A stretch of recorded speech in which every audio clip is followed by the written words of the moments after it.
79ನೇ ಸ್ವತಂತ್ರೋತ್ಸವ ದಿನಾಚರಣೆಯ ಶುಭಾಶಯಗಳನ್ನು ಹೇಳಿ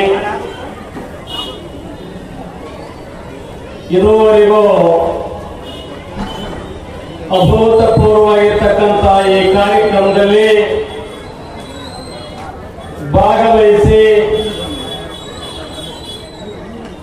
ಈ ಕಾರ್ಯಕ್ರಮ ಯಶಸ್ವಿಗೆ ಕಾರಣೀಭೂತರಾಗಿರ್ತಕ್ಕಂಥ ರಾಷ್ಟ್ರೀಯ ಹಬ್ಬಗಳ ಆಚರಣಾ ಸಮಿತಿ ಅಧ್ಯಕ್ಷರು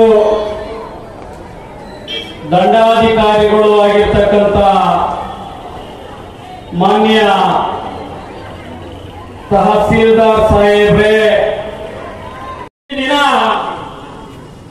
ಸ್ವತಂತ್ರ ಅಂದರೆ ಏನು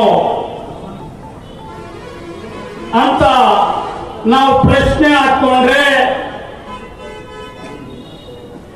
ಅದಕ್ಕೆ 10 ಹಲವು ರೀತಿಯಲ್ಲಿ ನಾವು ಡೆಫಿನೇಷನ್ ಕೊಡಬಹುದು, ವ್ಯಾಖ್ಯಾನಿಸಬಹುದು. ಆದರೆ ನಾನು ನೇರವಾಗಿ ಸರಳವಾಗಿ ನಿಮ್ಮೆಲ್ಲರಿಗೂ ತಿಳಿಯ ರೀತಿಯಲ್ಲಿ ನಾನು ಮಾತನಾಡಕ್ಕೆ ಬಯಸ್ತಾ ಇದ್ದೀನಿ. ಈ ದಿನ ಇಲ್ಲಿ ನಾನು ಶಾಸಕನಾಗಿ ಮಾತನಾಡ್ತಾ ಇದ್ದೀನಿ ಅಂದ್ರೆ ಚಹವನ್ನು ಮಾರಂತ ಸಾಮಾನ್ಯರೊಬ್ಬರು ಈ ದೇಶದ ಪ್ರಧಾನಿ ಆಗ್ತಾರಂದ್ರೆ ಸಾಮಾನ್ಯರಲ್ಲಿ ಇವತ್ತು ಈ ವೇದಿಕೆ ಮೇಲೆ ಹೆಣ್ಣು ಗಂಡು ಕುಲ ಗೋತ್ರ ಅಂತ ರೀತಿಯಲ್ಲಿ ಬಯಸದೆ ಇಲ್ಲಿ ವೇದಿಕೆ ಮೇಲೆ ಆಸೀನರಾಗಿದ್ದಾರೆ ಅಂದ್ರೆ ಇದೇ ಸ್ವತಂತ್ರ ಅಂತೇಳಿ ನಾನು ಹೇಳಕ್ಕೆ ಬಯಸ್ತಾ ಇದ್ದೀನಿ.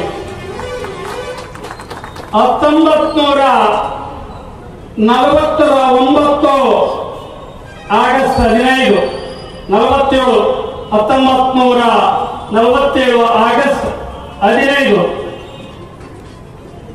ಅದರಿಂದ ಈ ವಾತಾವರಣ ಇತ್ತ ಇರಲಿಲ್ಲ.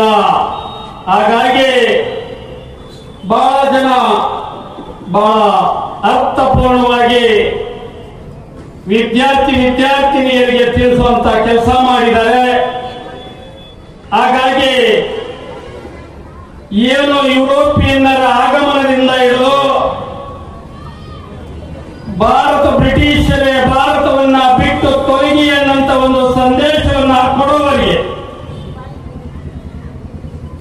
ನಮ್ಮ ಸ್ಥಿತಿ ಏನಾಗಿತ್ತು,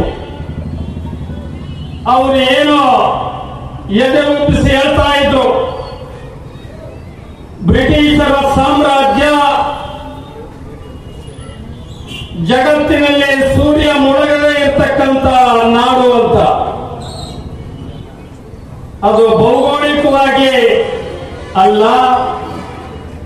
ಅವರು ಆಡಳಿತಾತ್ಮಕವಾಗಿ ಅವರು ಸೂರ್ಯ ಮುಳುಗದೆ ಇರ್ತಕ್ಕಂಥ ನಾಡು ಅನ್ನೋದು ನಾವೆಲ್ಲರೂ ಆ ಸತ್ಯವನ್ನು ಒಪ್ಪಬೇಕಾಗ್ತದೆ. ಹಾಗಾಗಿ ಅವರಿಗೆ ಒಂದು ಅಂತ್ಯವನ್ನ ಆಡಿದೆವು, ಸ್ವತಂತ್ರರಾಗಿದ್ದರೆ. ಹಾಗಾದ್ರೆ ಆ ಸ್ವತಂತ್ರ ನಾವು ಕೇಳಿದ ತಕ್ಷಣ ಕೊಟ್ಬಿಟ್ಟ, ಕೊಡ್ಲಿಲ್ಲ. ಶತಮಾನಗಳಿಂದ ಹೋರಾಟವನ್ನು ಮಾಡಿದ್ವಿ. ಅನೇಕ ದೇಶ ಪ್ರೇಮಿಗಳ ಸ್ವತಂತ್ರ ಹೋರಾಟಗಾರರ ಬಲಿದಾನಗಳಾದವು. ಇಲ್ಲಿ ಒಂದು ನೃತ್ಯ ರೂಪಕವನ್ನು ಮಾಡಬೇಕಾದ್ರೆ ಒಂದು ಅಣುಕನ್ನು ತೋರಿಸಿದ್ರು ಶಾಲಾ ಮಕ್ಕಳು. ಇಬ್ಬರು ಯುವಕರು ನೇಣಿಗೆ ಶರಣಾಗ್ತಾರೆ.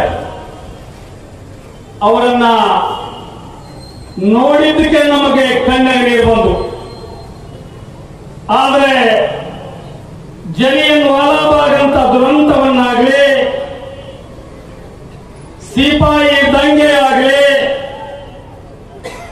ಸ್ವತಂತ್ರ ಹೋರಾಟಗಾರರು ಅಥವಾ ಹಿಮಾಚಲದಿಂದ ಹಿಡಿದು ಕನ್ಯಾಕುಮಾರಿವರೆಗೆ ಈ ಹೋರಾಟ ಯಾಗಿತ್ತು, ಏನಾಗಿತ್ತು ಅನ್ನಂಥದ್ದು ನಾವು ಸೂಕ್ಷ್ಮವಾಗಿ ಇತಿಹಾಸದ ಪುಟಗಳನ್ನು ತಿರುಗಿ ನೋಡಿದ್ರೆ ಗೊತ್ತಾಗ್ತದೆ. ಭಗತ್ ಸಿಂಗ್ ಅನ್ನಂತ ಒಬ್ಬ ದೇಶ ಪ್ರೇಮಿ ಚಿಗುರು ಮೀಸೆಯ ಹುಡುಗ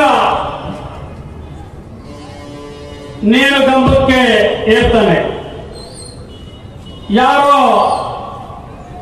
ಒಂದು ಮಾತನ್ನ ಉಲ್ಲೇಖಿಸಿದರು, ಭಗತ್ ಆಜಾದ್. ಈ ಮಾತಿನಗಳ ಅರ್ಥ ಅವರ ಹೆಸರಲ್ಲೇ ಇತ್ತು. ಭಗತ್ ಸಿಂಗ್